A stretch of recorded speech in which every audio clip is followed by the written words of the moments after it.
Smaglass.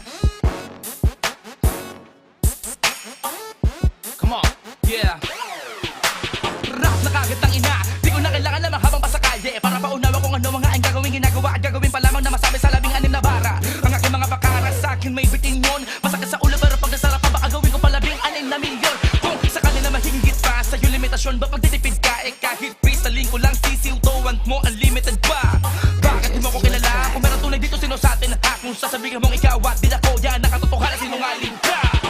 Nasyashado mag-ibang at mas titulado maganga sa mga tulad kong pambihirang may minsang naging gano'n nakadalas sa panahong to.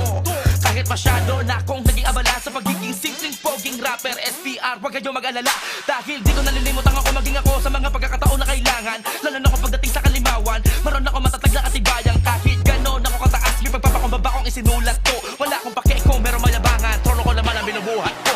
Tangan ko ang mabigat na kataga at bit-bit ko ang tanikala na kapag sinampal ko sa mga bukin na ina ay lintek ko magpakawala para bang spiritual na palakol na gumigiba na panahon na para ako magbaon wala nang ata-ata-ataon. Diretso sa ilalim mo lang napasikot-sikot ang libing na buhay ang mga to kabilang mundo'y tatagusin mo pag binaong kita gamit na kamay ko.